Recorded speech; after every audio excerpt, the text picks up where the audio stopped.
Welcome to the Not So Average Jane podcast. Here, we celebrate the remarkable odysseys of female combat veterans, amplify their voices, and honor their courage. This episode is brought to you by Philips 66. Providing energy, improving lives.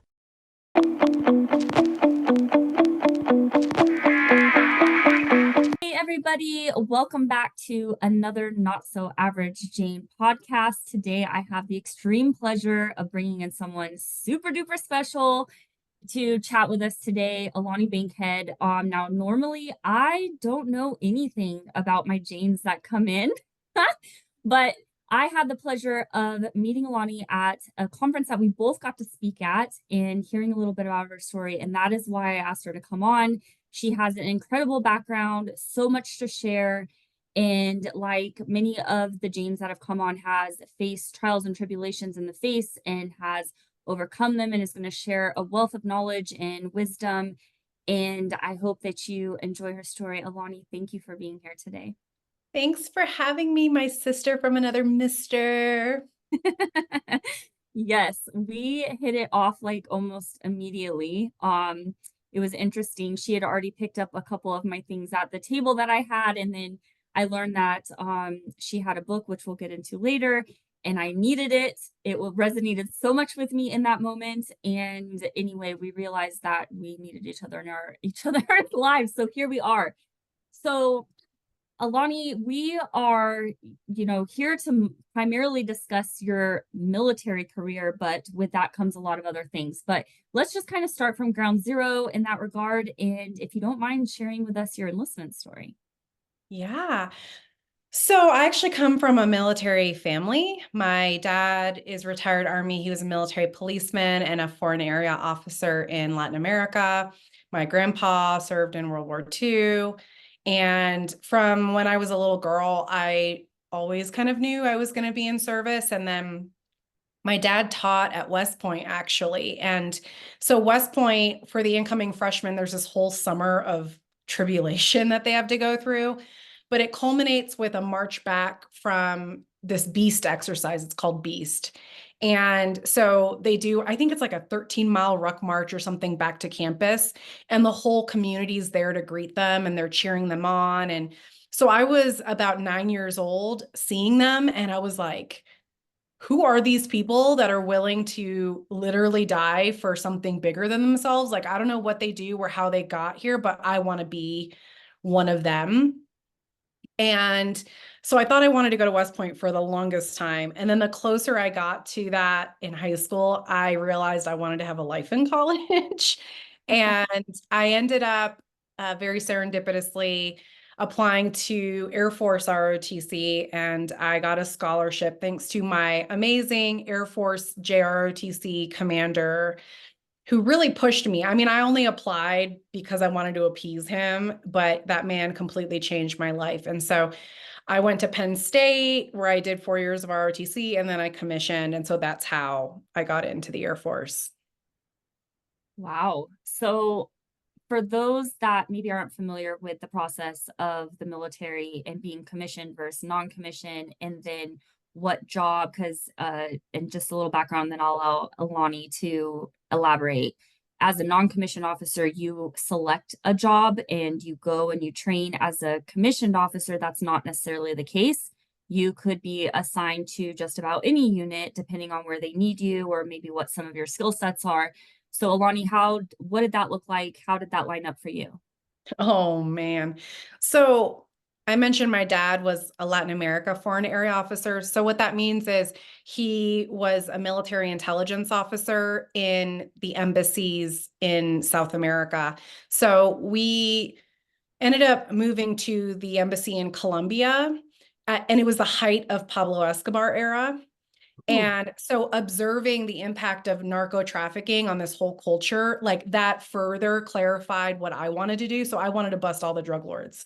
And so I thought I was going to be an intelligence officer. And so I applied to be an intelligence officer in ROTC and I got my selection back and they actually made me a personnelist, which is human resources to civilians.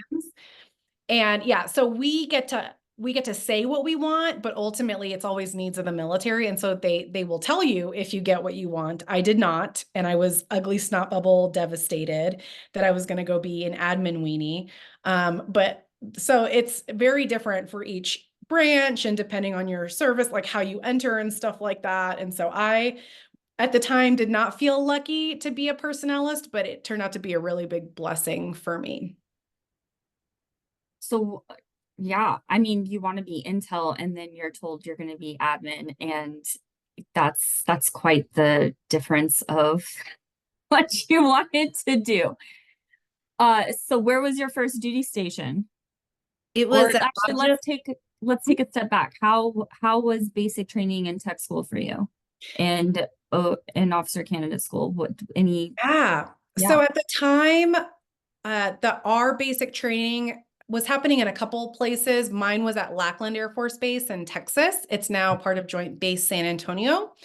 And it was, I think, 4 weeks. And, it wasn't as hard physically as I thought. I think I'd built up physical fitness stuff in the military to be way bigger than it was. And so, I finished and it was fine. And then that actually happened at the time between your sophomore and your junior year of college.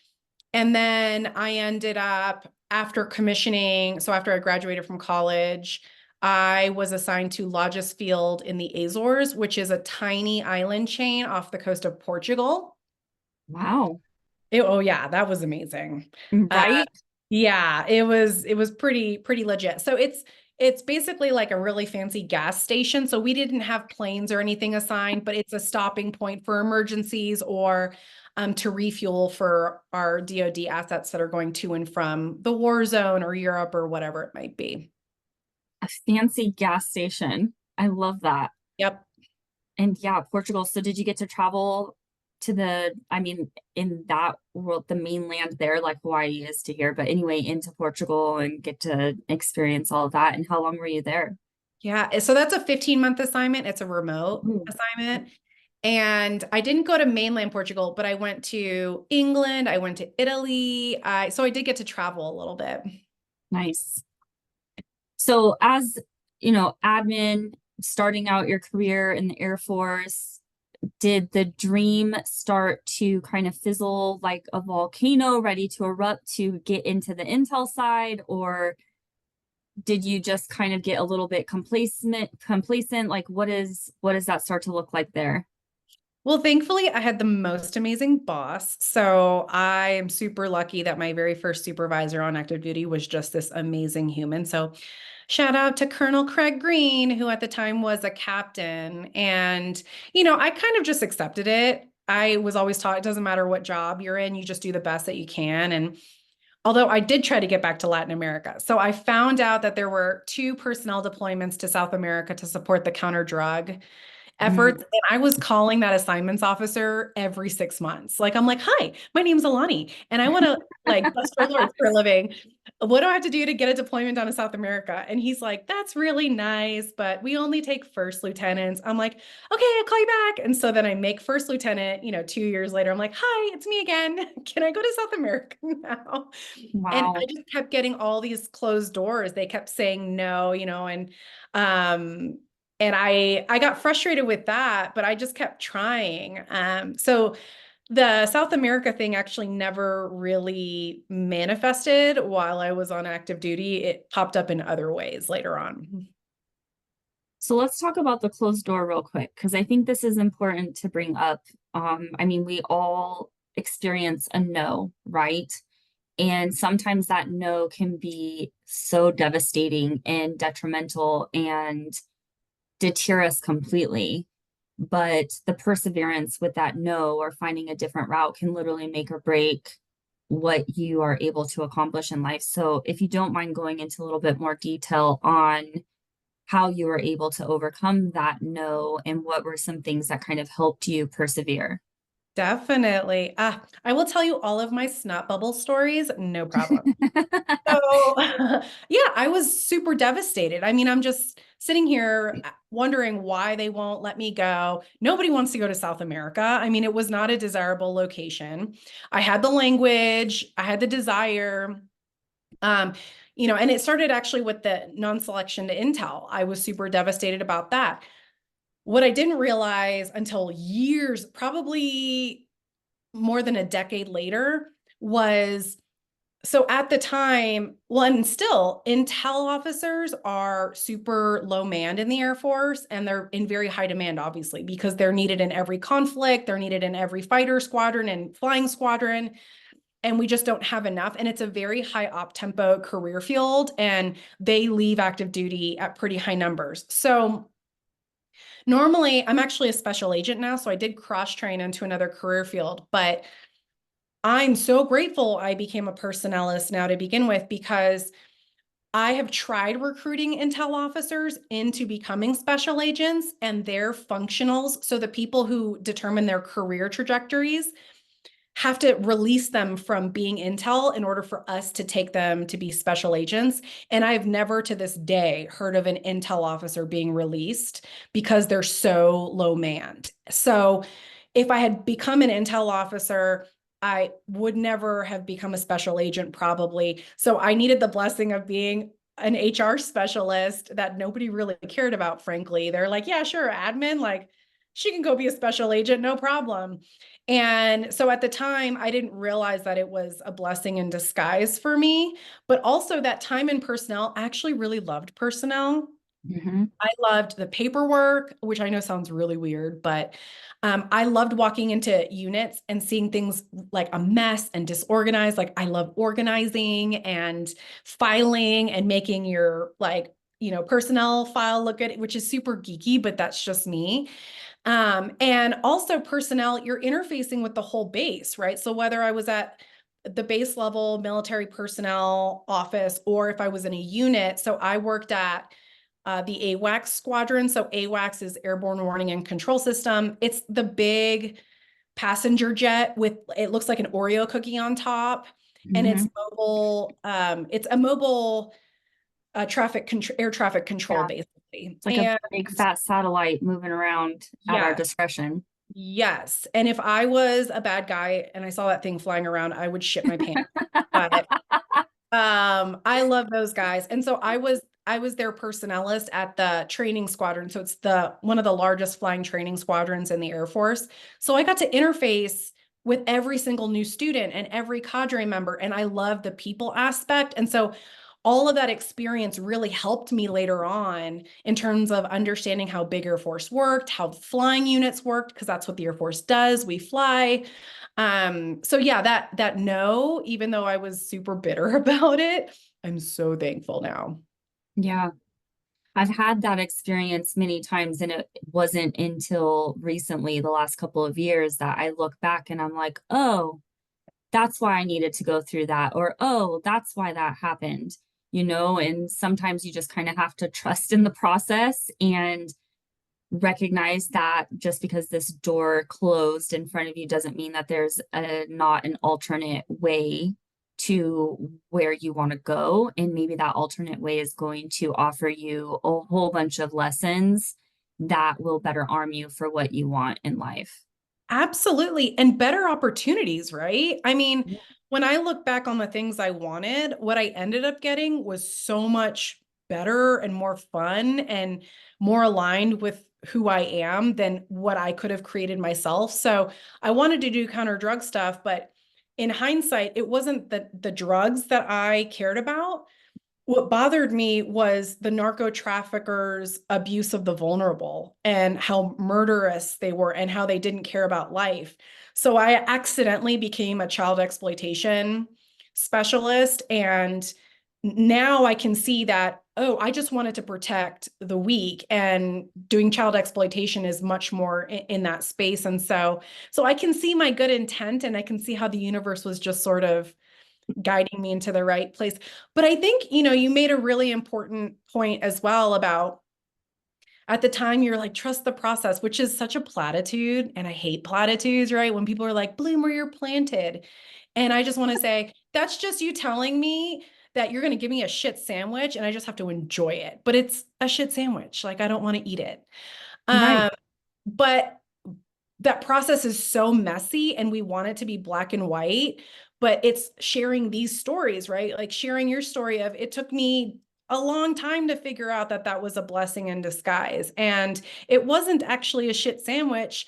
And sometimes, it can feel hard because you want to believe that truth that things are going to work themselves out. But when you're in that moment of the disappointment, it can be so hard, which is why these stories are so important, Yeah. that you're sharing. So Yeah, and I mean that's kind of the point is to if anyone's stuck, like they literally are sitting at the table with a shit sandwich on their plate, maybe they can just push through it. And I would encourage you to even dissect it, like peel the bread back, take a look at it, like what can you learn in that moment then and there? Because sometimes you can learn in that moment and sometimes it takes years later before you understand what the lesson actually was. But so if you got a shit sandwich in front of you, just take a big fat bite. yep, that's right.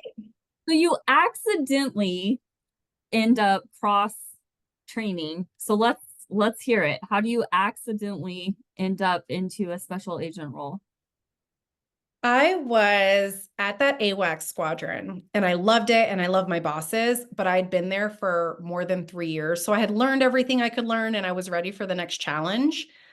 And my bosses were amazing, but they did not want to let me go. So they were like, "Oh, but we need you here." And I'm like, "There's this thing called a continuity book. Like anybody can pick it up and do my job. It's really easy."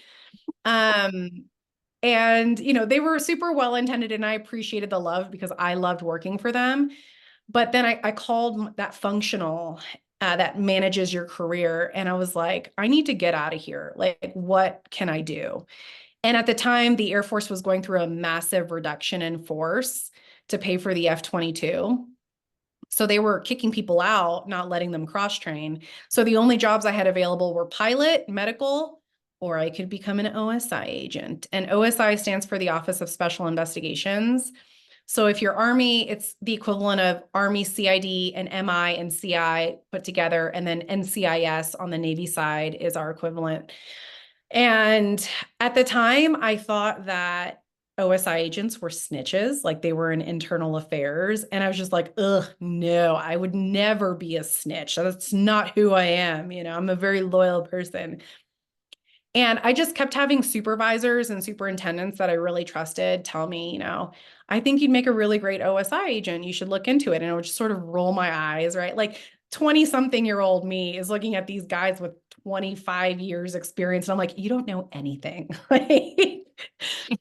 Um, and so by the time I talked to my functional and they said, you can fly, you can go medical or become an agent, I kind of was like, okay, this is the fifth or sixth time I've heard this, and maybe I need to take the universe a little bit more seriously. So I very sarcastically put a package in, and I was like, all right, God, if you want me to become an agent, you're just going to make it happen because I don't really want to do this. And I heard nothing for almost a year, and then I get a call out of nowhere, and they tell me, hey, congratulations, you got into OSI. You leave in very short order. And so I had an oh shit moment where I was like, I actually have to do this now. And so, but it turned out to be nothing like what I thought. It isn't snitching. It's our job is to protect people, Air Force people, places, and things. And sometimes that is an internal thing, right? So if there's someone sexually assaulting people like airmen, or if airmen are perpetrating those crimes, that's something we would investigate, right? But really, if the military's job is making war, my actual war making job is going out and making sure that terrorists and spies can't sabotage or do damage to our forces that are out in the field. And so it turned out to be a beautiful mistake that I'm so glad I leaned into. Yeah. If you don't mind, a little timeline real quick, because we didn't say any dates. So what year did you enlist? I came in 2004. 2004. and then you get the call to cross train as an OSI agent in what year? 2009. Okay. So Afghanistan's popping off again, Yep. and you had to go through another training, I'm assuming. Yes, there's the Federal Law Enforcement Training Center is like our police academy. So it's most federal agencies go through there. So DEA, ATF are there as well. Uh, did you have to take any language courses or prepare for that going overseas? No. Nope, I didn't have to. I speak Spanish, like I'm Puerto Rican. And then while I was at AWACS, I had the opportunity to go to Brazil to learn Portuguese. So that was a big Air Force program to have culturally enabled airmen who spoke the language. So if we had to deploy, which if deploying to Brazil would not be terrible. No, sign me up. Yeah, I know, right? I'll re-enlist right now if you guarantee that's where I stay. Seriously. So that was the only language training that I got, but it didn't have anything to do with my job. Okay. How long is training for OSI? So at the time, it was about 4 months in Georgia, in humid, hot Georgia. Any moments that kind of stick out to you in regards to training? Ooh, that's such a good question. I mean, there's so many. It was so fun.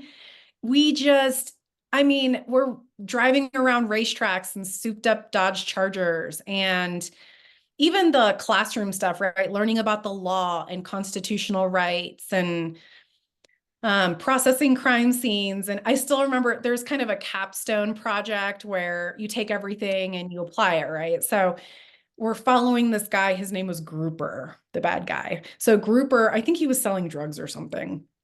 And so you have to do surveillance on Grouper and then Grouper like parks in front of his house and it's an instructor obviously and pulls out this huge manila envelope that has some evidence we're looking for. And they're holding it up like over their head being cheesy so we can take pictures because we have to practice, taking evidence. And we just felt so cool. We're like, yeah, we're doing it.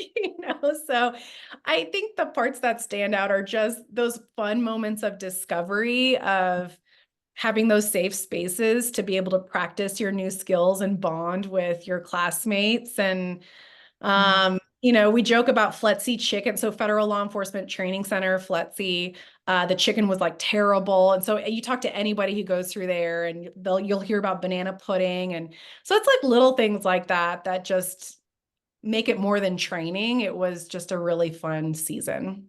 Yeah. You made me like think of a training moment as we were in Fort Lewis, Washington, preparing to go to Iraq in 2003. And our unit was originally from Las Vegas. So like most of our code words and whatnot revolved around like Elvis or names of casinos and all of this. But also simultaneously, my maiden name is Ryan. And Saving Private Ryan came out in 2001.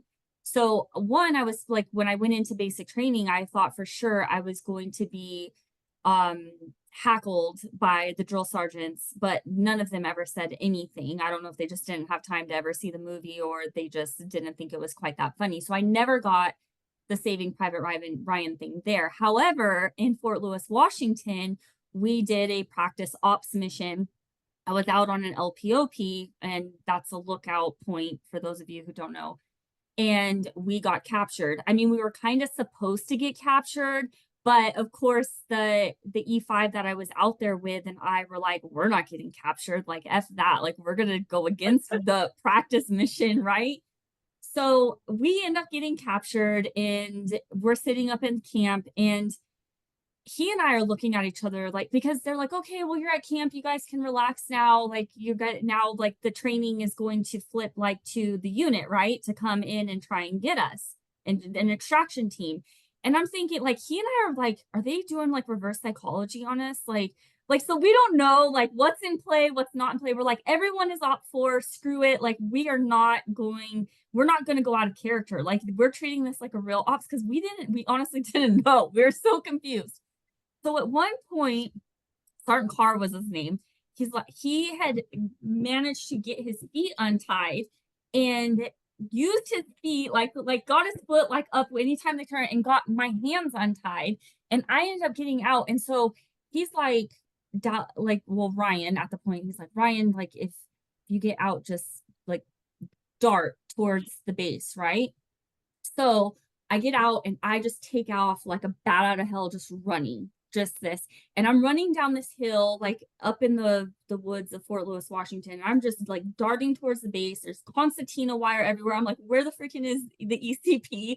And I'm running and I'm yelling, in the safe word, like, you know, in that situation was Elvis. So I'm running down the hill, just yelling. But then that whole mission, to come full circle, is, you know, still joked about sometimes today with some of the people that I was there with, was, you know, Operation Saving Private Ryan. Yes, Yeah, that's so you so just like made me like awesome. totally go back and think about all of that. But the interesting thing is those trainings at definitely bonding situations, right? You get to know your people in on a whole nother level.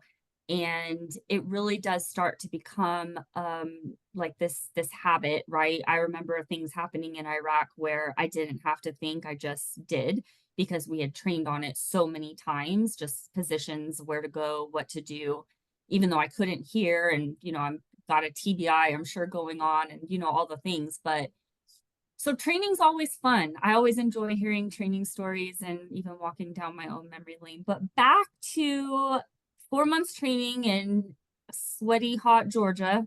Mhm. And then what? What happens after training?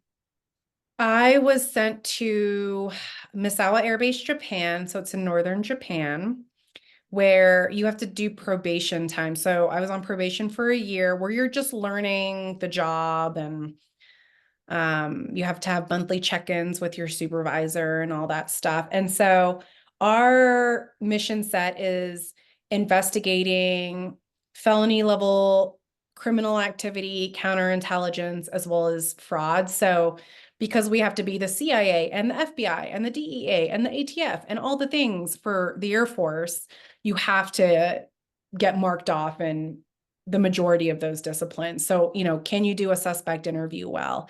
Can you do a victim interview well? Can you collect evidence appropriately? Stuff like that. Yeah, a lot of demands out of one position. And I Mhm. mean, that's the military for you in general. They usually, and I think that's maybe even why I can wear so many hats today, because the military kind of Yeah. seasoned me for that. But yeah, I mean, even just from one role to the next, as you know, I was an MP. So people think military cop, that you're on a base pulling people over for speeding. But I actually only ever worked one garrison assignment, and it was only for 3 weeks in Italy. And everything else has been combat missions. So escorts, security, and EPWs and everything. So, and even when that's not happening, I spent, I don't even know how many hours, and should be certified in being able to pound a T post and lay concertina wire accurately. So Yeah. add that to my job resume. But it is interesting how many 100%. hats we wear in Yeah. the military, and you're just kind of expected to learn it all. Whereas in the civilian world, that doesn't really happen. People demand more money and certifications and job placements, and it usually takes at least 5 people to do what we do with one. 100%. And we bitch and moan about it in the meantime. However, you know, coming into the civilian world, I think it's probably one of our greatest assets as a veteran, is to be able to contribute that multifaceted skill set and ability to problem solve, and the resilience that lives as the foundation of all of it. 100%. Absolutely. So you just reminded me of, so being in child exploitation and working human trafficking cases, I do a lot of talks, but I'll usually have a few people afterwards kind of be like, I want to do what you want to do, right? Or what you do for a living. I want to do that. Or even when I'm a reservist now. So I did 12 years active duty and then I went reserves. And when I go to my active duty units, I'll have somebody come up and be like, when I get out, I want to do what you do. Like, so what training or education do I need? And they have their, little like pad and paper, and I'm like, nothing. And they're like, no, but seriously, like there must be some specialized training. And I'm like, I guarantee you that you, as you are right now, with your ability to multitask, and we carry a very heavy workload, you will outshine 70% of the people in the space just with what you have right now. And it's so funny because, especially if you're in a really heart-centered workspace like military or law enforcement or, human trafficking or whatever it might be, the stakes are so high, right? Because we're talking about people's lives, that people who want to go into that, they want to be the best they can because they don't want to screw up. But the Yeah. truth is I'm like, you just come in as you are. And I promise your desire to want to be part of the solution and your ability to learn on the fly is all you need to do really well. Like, we all make mistakes, and they sometimes they hurt really, really bad in those spaces. But I agree with you completely. Like, it is a hard, hard life. And I tell people now, if you want to join the military, I support you, but just know it's more than, a Yeah. calling. And even I wanted to do it basically since I was born. And there were definitely days where I'm like, you guys are not paying me enough. Like, this blows. And, and I was getting paid really well. Don't get me wrong. Like, I was very grateful for that. But it is a hard, like, there's a ton of sacrifices, and it's a double-edged sword. So, Yeah. It absolutely is, for sure. Um, okay, so probation in Japan, mhm, and then you get off probation, mhm. you get to go play in the sandbox, literally. I did. Yes. So I ended up doing, it's called a special access program with special ops in Iraq. So I was a human intelligence counterintelligence officer, which means in the movies, when you see people with briefcases full of money and they're going with their linguist off base in secret, and they meet with their informant and they're getting intelligence on terrorists, and they're, giving them money for it. Like, that's what I did while I was there for She's a AKA she's a badass. I love Takes one it. to know one. Takes one to know one. But yeah, so that's what I did for them, trying to find senior Al Qaeda leaders. Mhm. And I did that for 6 months. And that was I mean, every job is challenging, especially when you want to do well at it. And that was really challenging because it was my first time in, we call it a purple environment. So it's a joint environment, which means all the services are represented, because that's how this particular unit in special operations worked. And so I was one of a couple of OSI agents. And, for me, I wanted to get the job done, but I also wanted my organization to shine. I wanted people in that joint environment to see OSI agents and be like, damn, OSI agents are legit. Like, they're really good at their work, and, they work really hard. And it's funny because when civilians asked me about my work, and they're like, weren't you scared you were going to die? And I'm like, no, I actually was more scared of my imposter syndrome at the time.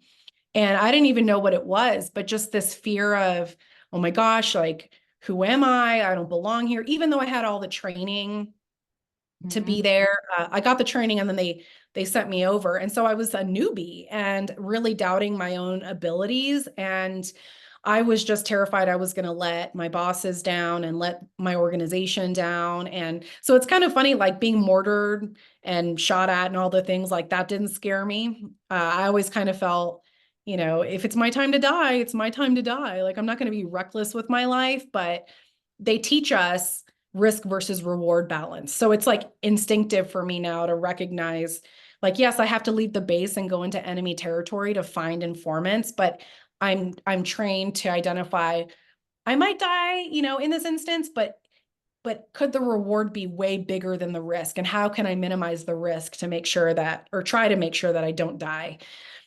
So that all is, I know, a little counterintuitive for the average civilian, but that's just who we are.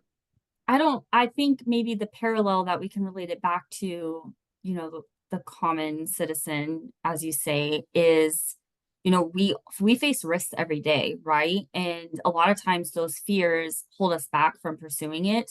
And it could be as simple as, someone who had something traumatic happen to them, they don't really want to leave their home anymore. And being able to make that decision and thinking, okay, well, what is the worst that could happen? But what is the best thing that could happen?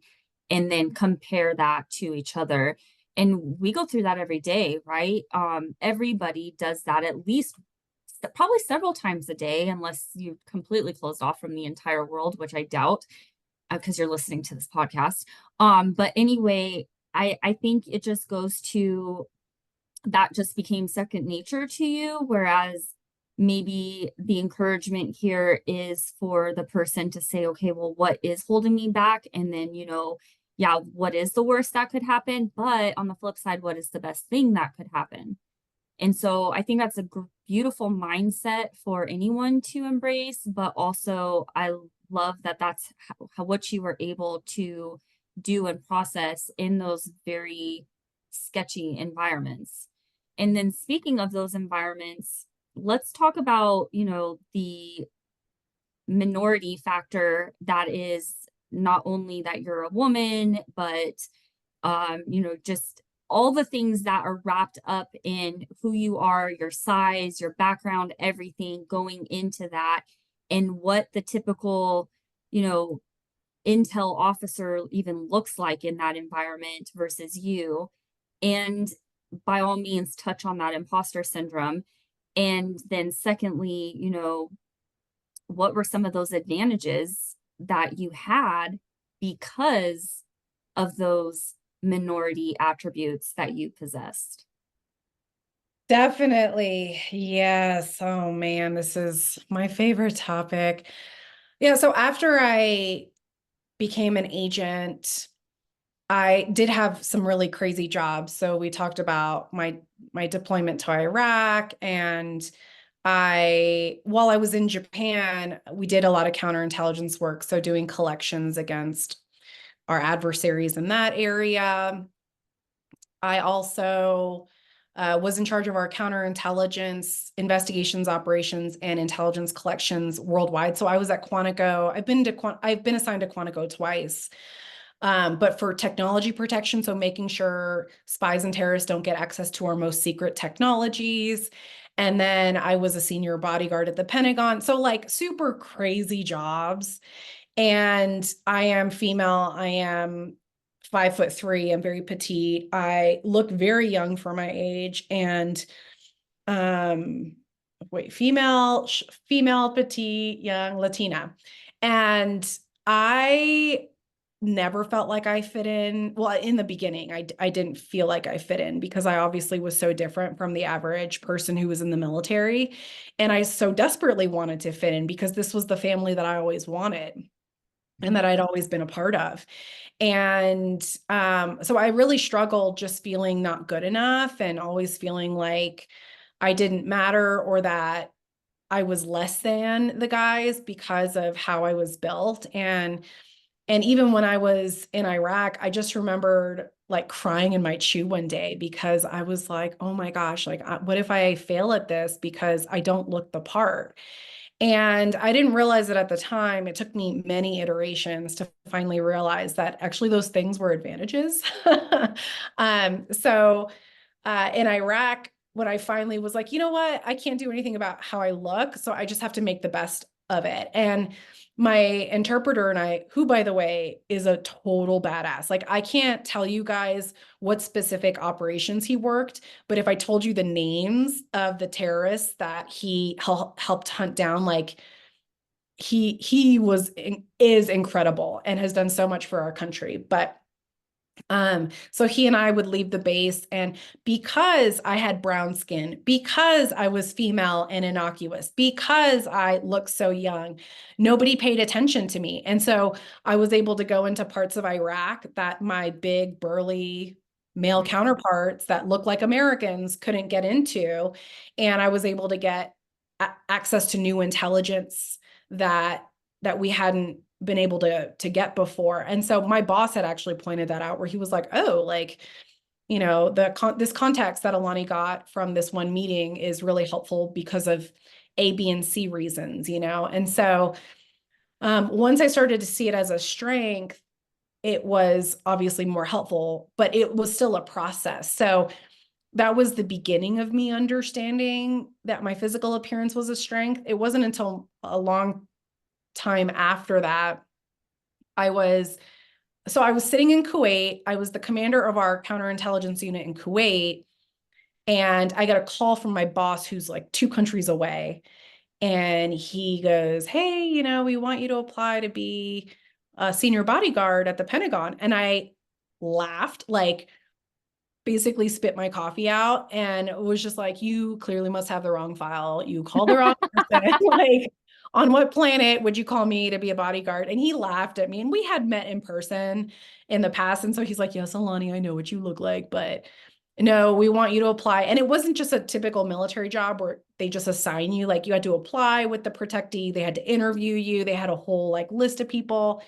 And so at the time I thought I was just like the fluff package they were going to send up so that the actual person they wanted to get the job would get the job.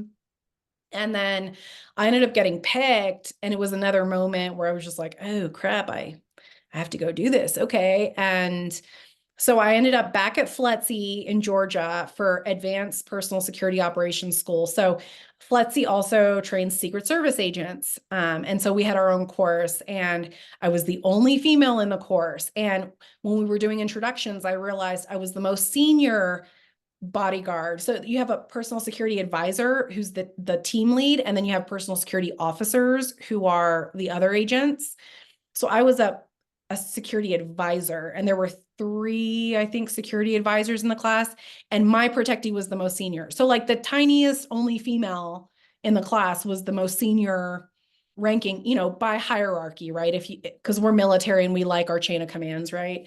But I in the book, I talk about, I kind of floated out to the smoke pit where the instructors were on a break. And I'm just like, what the hell am I doing here? So it was this real moment of vulnerability for me that I had never allowed myself to experience, because your imposter syndrome always tells you that you can't show anybody your weakness. So it's this voice in your head that's constantly telling you you're not good enough. And that if you're found out as an imposter, you might lose your job, you might lose respect or esteem. And so it was really like a moment of desperation for me when I asked this instructor why I was there. And he, he's like retired pot belly guy, like taking a drag off of his cigarette. He's like staring at me, and I'm like, "Oh my gosh, what is he going to say? He's going to kick me out."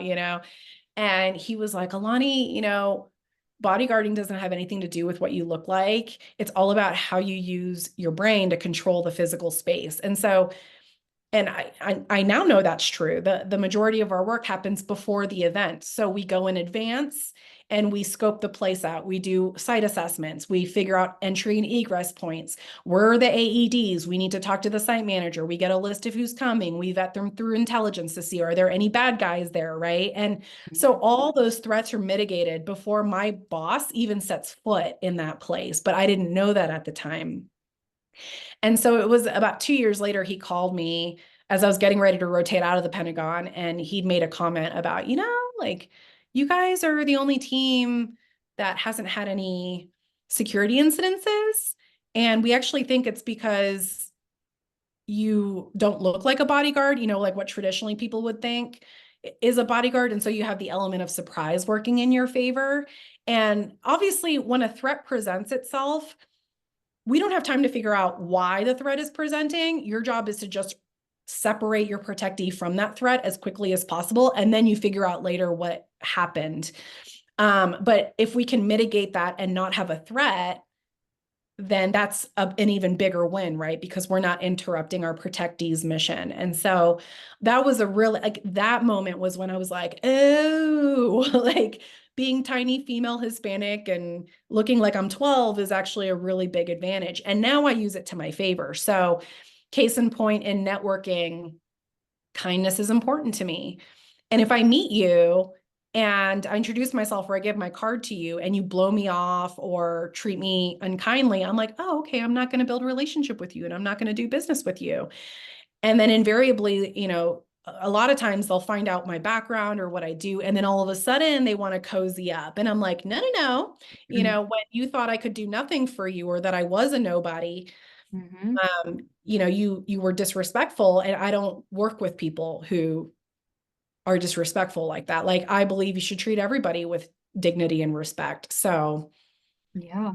Don't judge a book by its cover because you never know what's inside. And the Absolutely. contacts that they have and the experience that they possess. Oh yeah. Yeah, unfortunately, I have endured that throughout my career. Actually something just happened yesterday. Had a great, I know. You think like you reach even a certain age or a certain professionalism and this like sexist biasm like will go away, but it doesn't. I mean, I had a very successful, and maybe you will opt to be vulnerable with me and share a story or two for the audience, but had a very successful business meeting from Not So Average Jane stuff yesterday, and the gentleman, yes, definitely a round of applause for that. But the gentleman just couldn't help himself at the, and I shouldn't even call him a gentleman, but at the end of the meeting, insinuated basically whether or not I might date him. And it was just inappropriate and uncalled for. And I have been dealing with this for probably at a minimum of the last 20 years of my life. So I know how to handle it. Um, but it's just sad that with everything that I've endured and accomplished in my life, that is still where some people default to. Oh my gosh, that just makes my blood boil. I know, It, and I'll share the entire story with you offline. oh um my I'm gosh. not one to throw anybody under the bus. I'm fine, I'm not offended, I Right. with it, but it's still not okay. It's just annoying. Like you cognitively know that it's not okay, but also trying to stay aligned with who you are, right? A person of integrity who's a professional who isn't going to respond to that level of energy in the same way that they threw it at you. It's hard and it takes a lot of maturity to do that. But oh girl, I got stories. I mean, you reminded me of when I was in Iraq. This is the first time I've shared this story in public. Ooh, Uh, exclusively on Not So Average Jane podcast, Alani shares story from Iraq. Ready, good. So when you work with special operations, they are 24/7 and they do not care about your sleep or anything like that. And I think the only day we got off was New Year's, and I think it was like 12 hours off. And besides that, you're like working or sleeping, and that's it. And so there was another counterpart. I'm not even going to tell you what service he was from, but someone who was supposed to be like family to me.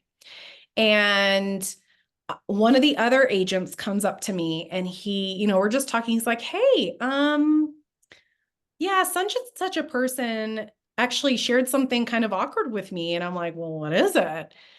And he was like, he said to be careful with you and to double wrap it if I was going to be with you. And I was like, I'm sorry, what? Like, I knew that those things happen, like sexual harassment happened, but like you're so busy with work that I'm like, how am I supposed to even have sex, much less like I don't like where is the opportunity going to happen, because the female choose like way out in like the middle of nowhere. And it was just so mind-blowing. And then the betrayal of it coming from someone that I was supposed to trust, and not to mention the fact that you're literally in a war zone and everybody, you're supposed to have the back of the person to the left and right of you. So I was really heartbroken, but I confronted them. Like Good for I you. my favorite tactic is always you get the person that tells you with the person that said it together. And so I was like, hey, why are you saying A, B, and C about me? Oh yeah, because the insinuation was that I had an STD. And he was like, I do not recall saying that. Oh God. And it had literally happened 2 or 3 days before. Is he on the on in the jury box? Like, I do not recall. No, He went to exactly. that. Yeah, he went to that. Exactly. And I mean, this was a person trained in court testimony. And I told him, I was like, that's what you say when you want to BS your way out of a question Oh yeah. that the prosecutor's asking you. Right. You Like gonna it plead the happened. fifth next? Yeah. I was like, it happened literally the other day, not 10 years ago. So either you said it or you didn't say it. And he just kept, I do not recall. I do not recall. And the poor guy who told me, of course, to a certain degree, he's regretting it because he's like, oh, like I did not want to be caught in the middle of this. But I was so grateful to him for having the courage to have the conversation and sit there. And that meant so much to me. But it really, really sucked to experience that. And it's not the only time that, I've had some type of confrontation that with something like that. But it's just really hard because all these years later, I can look back and be like, that's a him problem. That's not a me problem. Like I was Absolutely. doing me and I didn't have anything to hide. And like it was disruptive to the unit and the mission and all these things.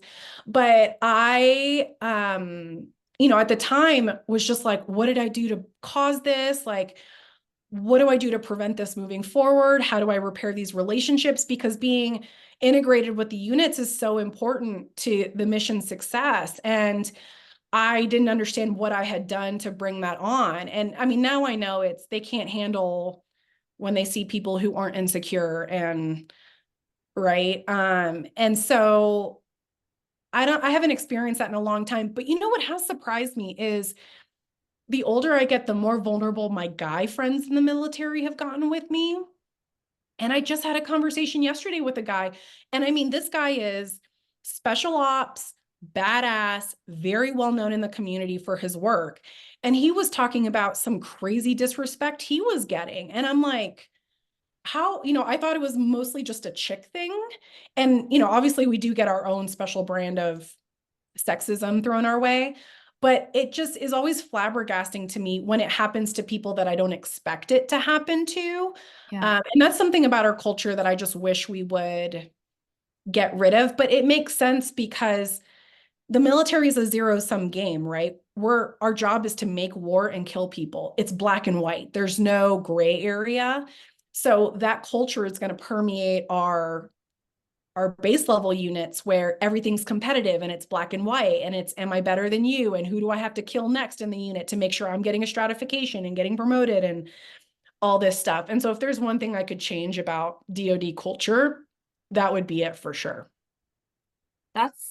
It's very interesting for you to put it that way and how much I resonate with how you say that because it is a very competitive field in all of DoD. And maybe without that driving factor, people would be less inclined to use more vulnerable attributes against you. Absolutely. Yeah, no. And well, I view it that way now because, Simon Sinek, Start With Why, TED Talk. I love him. He wrote a book called The Infinite Game, where he talks about America, especially, we love a zero-sum win-lose game, right? So football, you either win, lose, okay, maybe you draw the game.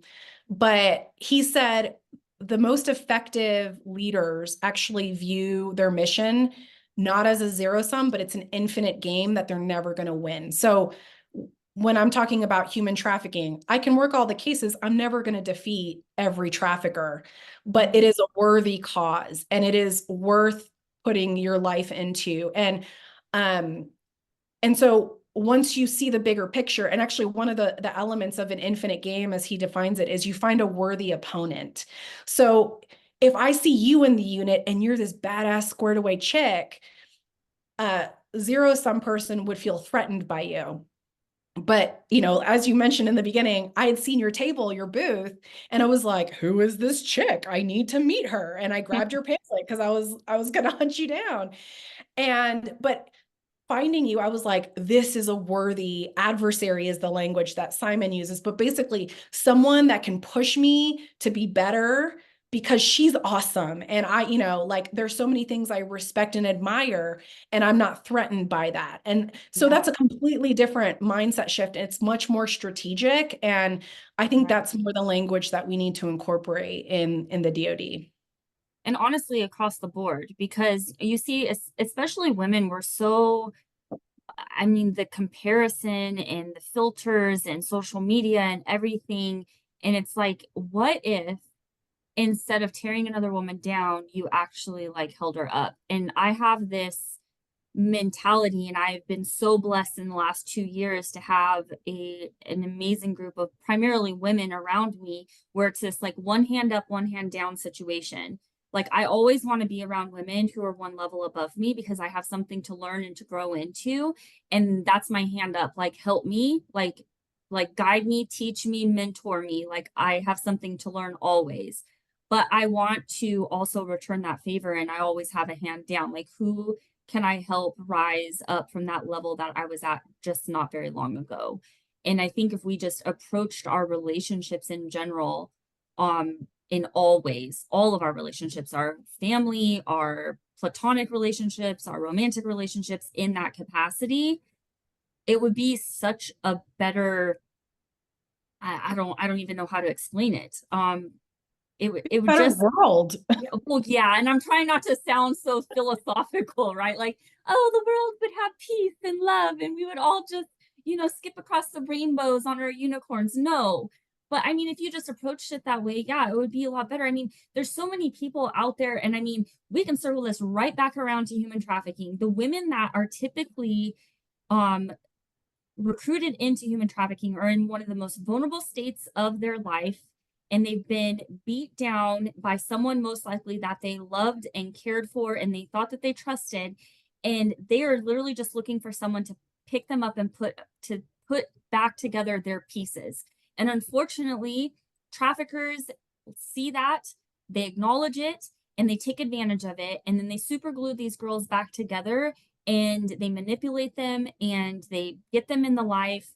And then these women feel like they have nothing else to turn to because now their self-worth is, oh, I'm doing this, but this guy kind of takes care of me. My parents are never going to accept me again or forgive me.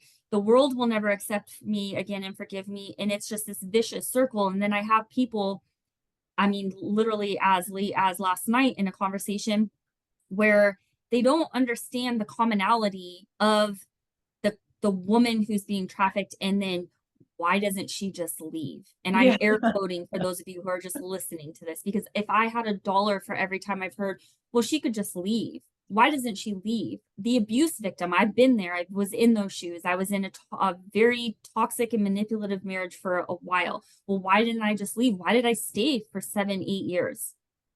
It's Right. manipulation, it's a mind game. It's Absolutely. the psychological welfare is far more worse than any physical abuse that could ever happen. And then hindsight, the physical abuse just contributes to the psychological abuse. So I just went off on a big fat tangent. You can't tell I'm passionate about it at all. And I'm gearing up for school games in a week. So it's like right there. But I feel like, and because I can see you, but for those of you who aren't watching, rather they're listening, I feel like you're 1,000% on the same page as me. Yeah. No, absolutely. And yeah, so you just exhibiting that little bit of wisdom of, right, like, why don't they just leave, air quotes? They can't, it's not that simple. Right. And you officially have more wisdom than 80% of the justice system professionals that I work with, because everybody, just thinks, well, I see them on the corner. I don't see chains around their neck. Like, I've heard police officers ask me that. And, or very well-intended people, I want to get into human trafficking. And, but then they go work a case and that survivor is spitting at them or cussing them out or, whatever, not reacting in the way that they imagine. And then all of a sudden that law enforcement officer is like, well, I was here to rescue them and they didn't want to be rescued. And They're I'm like, not damsels in distress. right, well, They will never be damsels in distress. They're not some princess that was carried away by a dragon waiting right, for their Prince right, Charming to rescue them. right. And Not so their story. it's not the same situation, but one of the examples I like to give people who aren't in that space is, you know, I think almost everybody's had a really toxic boss or been in a toxic workplace. And it's hard to leave because you know how to operate within that system to survive. It's not fun. In fact, it might be miserable, but Mhm. the unknown of leaving and having to rebuild can feel a lot scarier than staying in this abusive workspace. Right. And so it's a similar mindset of, when a survivor, if we recover them, they often will go back to that life because it's what they know. They understand that system. And, recreating their lives is a really scary thing for them. And often, to your point, the suspects are so enmeshed with the survivor psychologically, and they do all kinds of things like they'll, if it's a male trafficker, like they'll get the woman pregnant. Now you have a child. Now you're tethered to them for the rest of your life. Yeah. And they're really sneaky and manipulative and abusive. And if people would only have a little bit more empathy about that situation, it would go a long way. But I think, to your point, to bring it all full circle, whether you're in Iraq or being trafficked or in a toxic work situation, at the end of the day, you have to work on yourself, right? So in order for you to get out of that situation, you had to work internally on understanding what your core beliefs were and determine which ones weren't serving you, and having the courage to get rid of those, to pick up new mantras or beliefs that served you better. And it's a process to get out of your toxic marriage or your toxic workplace or whatever it might be. And yeah, so life just isn't black and white. Just like, as a coach, I get so annoyed in the coaching space because people will be like, I have my 5-step process that will like immediately make all your problems go away. It's like an easy button. And when I teach about imposter syndrome, I'm like, this is my process, but it's a process. And when you plant these seeds, they're going to bear fruit, but you have to show up just like the gym every day. You have to show up and practice those tools and skills for them to become part of your spirit and your psyche and your behaviors. But people get so impatient with themselves, and we get impatient with each other, and so yeah. And give yourself some grace, because a lot of, and I think, I can't remember if you said it or if it's a podcast I was listening to, but I think it's around the age of 7 or 8 is when we develop our core belief system.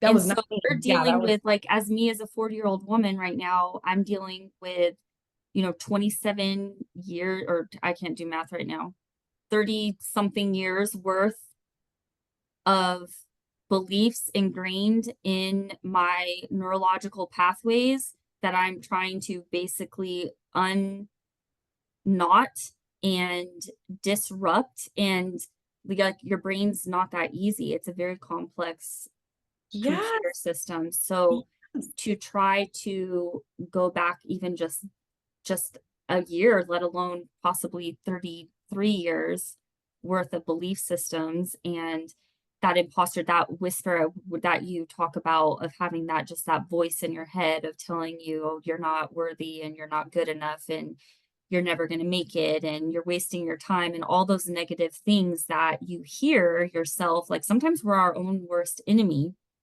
And I love, guys, like, first of all, and yeah, I'm going to plug the hell out of this woman.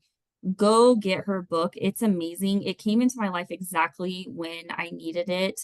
And before I allow Alani to tell you where you can go grab it, um, actually, I just had a brain freeze, so I'll allow you to tell everyone the name, where to go get it, anything else you want to share about the book, real quick. Yeah. So my book is called The Least of Us: How Your Imposter Syndrome Points to Your Greatest Power. And it's available at all major book retailers. So Amazon, Barnes and Noble, whatever, wherever you like to buy your books.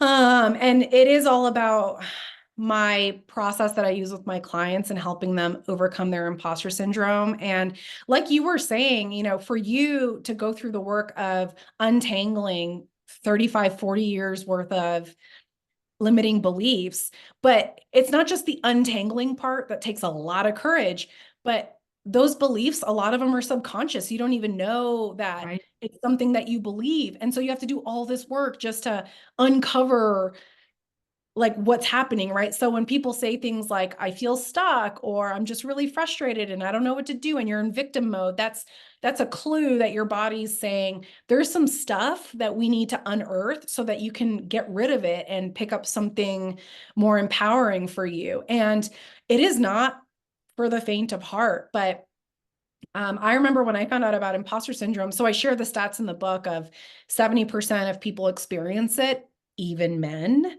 And when I first heard about imposter syndrome, I was in a in one of my military units, we were getting a briefing, and I was looking around the room like 70% of you motherfuckers have this, and nobody's been talking about it. I mean, I was so mad because I'd suffered so long in my head of feeling like I have to constantly overwork to prove my value to everybody else. And I was like, you guys, like, why don't we talk about this more? And so, of course, the key thing with imposter syndrome is you can't let anybody know Yeah. what, that you feel inferior or not good enough. And, but as soon as you bring that stuff to light, as soon as you talk about it, it starts to lose its power over you. And so it is a process. And that's what I talk about in my book. I caveat it with stories from my time over the last 20 years of working. And a plug for people who are thinking about writing a book,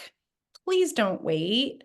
It took me about 5 years to write this book, and it was because my imposter syndrome was the loudest it's ever been. And I think the timing, I never questioned the timing, but the amount of feedback I've gotten about it has been so gracious. And I know for me, like, when there's a book I love and I finish, like, you just want to like hold it to your heart, and like I just want it to become like part of my DNA. And the fact that I could be robbing other people of a solution to their pain is what I'll leave with people thinking about writing a book. Like, your story matters, and it's going to be the healing path to other people, just like your book, Dallas, is. And, don't rob people of the opportunity of healing because you're scared to, feel judged by other people. If you're going to be judged, like, they're not your people. Right. And if maybe the book isn't the thing and you're a combat vet and you want to share your story, I have a platform for you. Give me a follow, Ew. email me, text me, DM me, whatever. That's what this platform's all about, is putting those voices out there. Because I feel like, especially as women, who's this, invisible, silent veteran, as we have been called in numerous articles, our stories aren't shared, our statistics aren't known. And so that is why this is here, is to document it. This is the Encyclopedia of Female Combat Veterans, if you will. And for those of you who have no idea what an encyclopedia is, I don't know what to tell you, Google it. It was what Google used to be, I guess, once upon a time. But my brain freeze that I had was actually advice from a mentor that I had in the barrel racing world. And I love it, and I share it as often as I can. And it kind of has to do, actually, a lot has to do with kind of the opposite of your imposter syndrome. And that is, if you're going to tell yourself lies, then tell yourself good lies. Yes. Oh my gosh, 100%. I love that so much. Mm-hmm. And yeah, to that point, especially being military, the way the brain works, right? Like, we will reinforce old ideas and old things that we've learned. And if you look at how the prehistoric brain was set up, it was, I need food and shelter and to not be killed by a saber-toothed tiger. So even though that was eons ago, our brain is still relatively unchanged from that. So our brain has a tendency to go to, what's the worst case scenario? Because I Right. want to come up with a plan to make sure that doesn't happen, that I don't get eaten by the saber-toothed tiger. Same thing with community and belonging. So if we didn't pertain to a community back then, we would probably die, because communities work together to feed each other and survive and stuff like that. But that reframe of, if you're going to lie to yourself, tell yourself a good lie or a beneficial lie.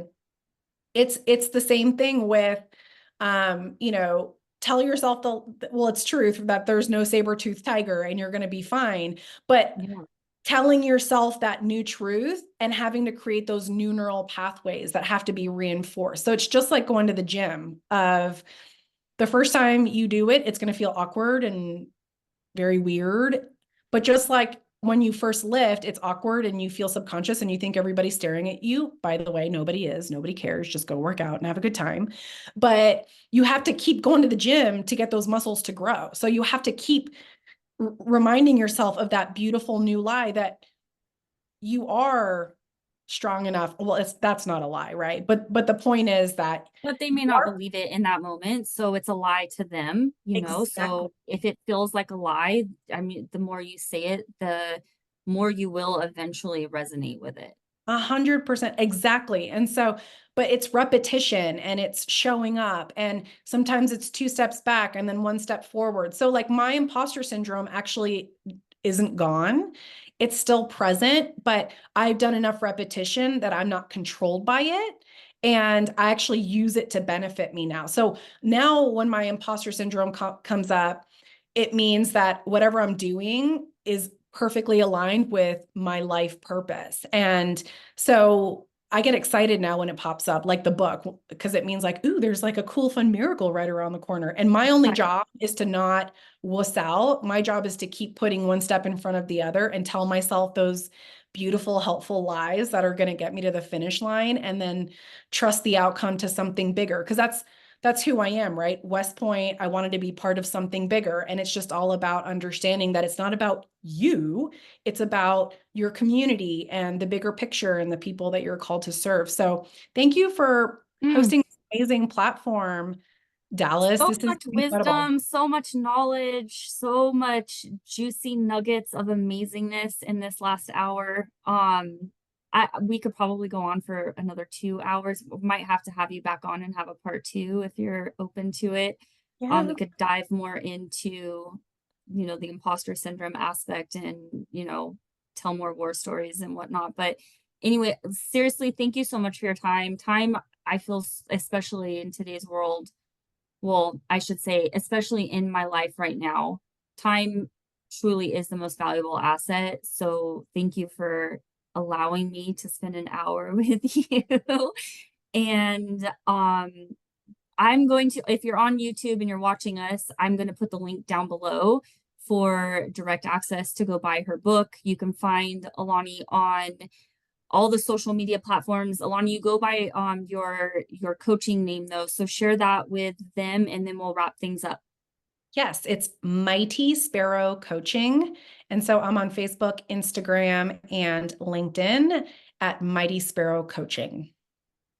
Yep, and then even any of those platforms are going to lead you to the book, or you can find the book on all major platforms that sell books. So again, thank you, Alani. It's been so fun and so amazing, and we need to get together. You're like my closest Jane. I mean, you're only a few hours away, so I'm coming north or you're coming south or something. Yes, Queen. All Yes. right. Well, thank you, my dear, and thank you everyone for tuning in. Check back in with us later for another amazing story by a female combat veteran.